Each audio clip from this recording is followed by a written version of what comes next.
Hello everyone, welcome back to my YouTube channel. I hope आप सब लोग अच्छे होंगे।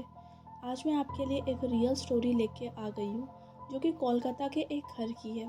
ये घर कोलकाता के 3 रॉबिन्सन स्ट्रीट पर है। इस घर में ऐसा क्या हुआ था कि इसे हाउस ऑफ हॉरर बोला जाता है। 3 रॉबिन्सन स्ट्रीट कोलकाता के इस मकान में छिपे हैं कई राज, ऐसे राज जिनकी कहानी बेहद ही खौफनाक है। अगर आपको इस घर के बारे में जानना है तो वीडियो को एंड तक ज़रूर देखें।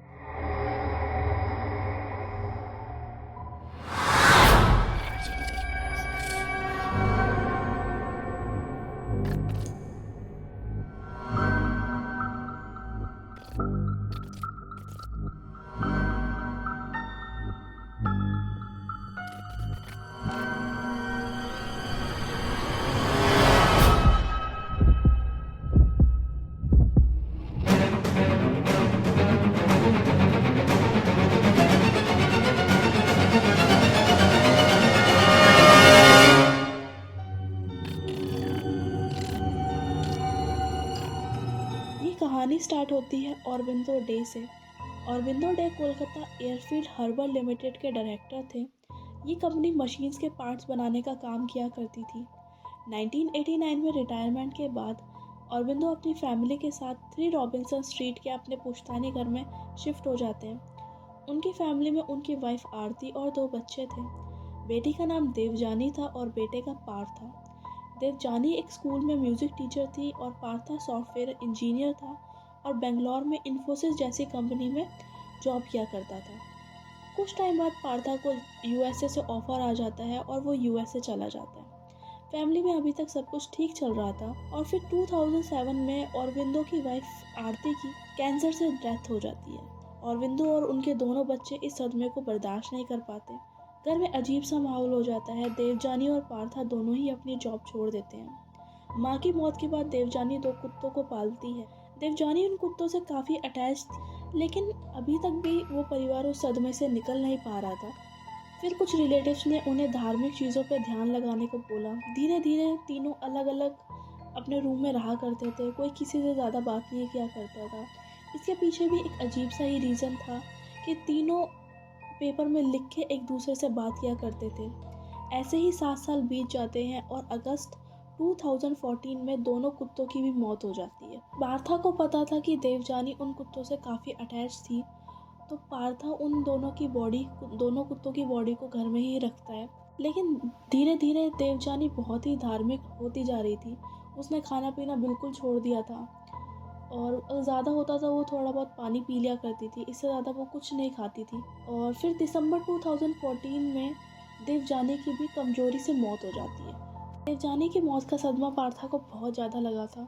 वो इस चीज़ को बिल्कुल भी एक्सेप्ट नहीं कर पा रहा था कि उसकी बहन की भी मौत हो गई। देवजानी की मौत के बारे में उसने अपने फादर औरबिंदो को भी नहीं बताया था। कि जैसे मैंने आपको बताया, वो तीनों अपने अलग अलग रूम में रहा करते थे और ज़्यादातर लिख के ही पेपर में बात किया करते थे। तो औरबिंदो को भी ये पता ही नहीं था कि देवजानी की मौत हो गई है। पार्था ने अपनी बहन की बॉडी, देवजानी की बॉडी को उसी के रूम में ढक के रखा था। डेली उसके सामने खाना पीना रखता था। उसको लगता था कि देवजानी ऐसा करने से ज़िंदा हो जाएगी, वो खाना पानी पिएगी। और पार्था डेली उसी के बॉडी के साथ में खाना पानी लंच वहीं किया करता था। पार्था डेली अपना ब्रेकफास्ट लंच डिनर उसी लाश के साथ किया करता था।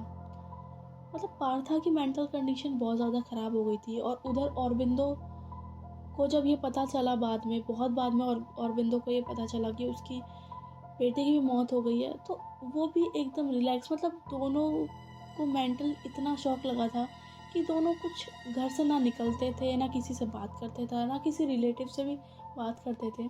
धीरे धीरे देवजानी की भी बॉडी कंकाल में बदलने लगी। फिर देवजानी की मौत के 6 महीने के बाद 11 जून 2015 को इस घर के बाथरूम से धुआं निकलने लगा। तो सिक्योरिटी गार्ड्स वगैरह ने देखा कि घर से धुआं निकल रहा है। उन्होंने फटाफट फायर ब्रिगेड को फ़ोन किया। फायर ब्रिगेड वाले आए, उन्होंने घर को नॉक किया, बेल बजाई, तो पार्था निकलता है घर से।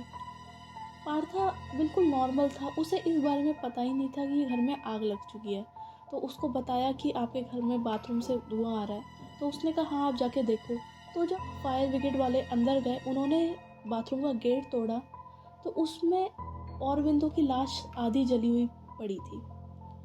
ये सब देख के फायर ब्रिगेड वालों ने फटाफट पुलिस को फ़ोन किया, क्योंकि अब ये पुलिस केस हो चुका था।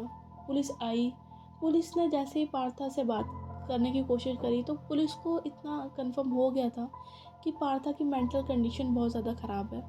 पार्था ने सब कुछ सच सच बताता गया। उसने देवजानी के बारे में बताया कि वो ऐसे ऐसे उस कमरे में है।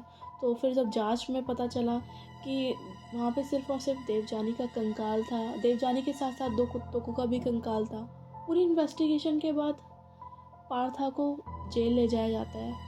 फिर उससे पूछताछ की जाती है। पूछताछ में पार्था बताता है कि देवजानी मरने के बाद भी उससे डेली मिलने आया करती थी, वो उससे बात कर सकता है। मतलब ऐसी उसने बहुत सारी चीज़ें बताई कि वो डेली अपनी बहन के साथ खाना खाया करता था, उसकी बहन उससे बात करती है, ये सब चीज़ें। तो पुलिस को लगा कि इसकी मेंटल हालत बहुत ज़्यादा ख़राब है और जितने भी उनको कंकाल मिले थे घर से वो फॉरेंसिक के लिए भेज दिए थे अभी तक तो। और पार्था को एक संस्था में भेजा जहाँ पे उसका मेंटल ट्रीटमेंट हुआ। फॉरेंसिक रिपोर्ट से ये भी साबित हो गया था कि देवजानी की मौत कमजोरी की वजह से हुई थी और ऑरबिंदो डे ने सुसाइड किया था। अब इलाज के 1 साल बाद पार्था अपना 3 रॉबिन्सन स्ट्रीट वाला घर 20 करोड़ का बेच देता है और दूसरी जगह घर ले लेता है। और 2017 में सिक्योरिटी गार्ड को फिर उसी तरीके से बाथरूम से धुआं आता दिखता है। फिर वो फायर ब्रिगेड वालों को फ़ोन करता है। तो जब फायर ब्रिगेड वाले आते हैं और बाथरूम का दरवाज़ा तोड़ते हैं तो उसी तरीके से पार्था की लाश मिलती है जैसी ऑरबिंदो डे की मिली थी। पार्था की भी आधा शरीर पूरा जला हुआ था और वहीं पेट्रोल वगैरह भी रखा हुआ था। जो पुलिस वाले इस केस की इन्वेस्टिगेशन कर रहे थे उन्होंने बताया जब वो 3 रॉबिन्सन के उस घर में जाते थे तो उन्हें किसी के धीरे धीरे बोलने या फुसफुसाने की आवाज़ आती थी। पुलिस वालों ने बताया घर में घुसते ही स्मेल भी आती थी और मन एकदम उदास सा हो जाता था। उस घर में एक मनुष्यत सी थी, मतलब उस घर में आज भी वो आवाज़ सुनाई देती है। और अब 3 रॉबिन्सन के उस घर में कोई भी नहीं रहता। आसपास के लोग ने उस घर को हाउस ऑफ हॉरर का नाम दे दिया है। ये थी आज की हमारी स्टोरी। अगर आपको पसंद आई हो तो इसे ज़्यादा से ज़्यादा शेयर करें और चैनल को लाइक एंड सब्सक्राइब करें।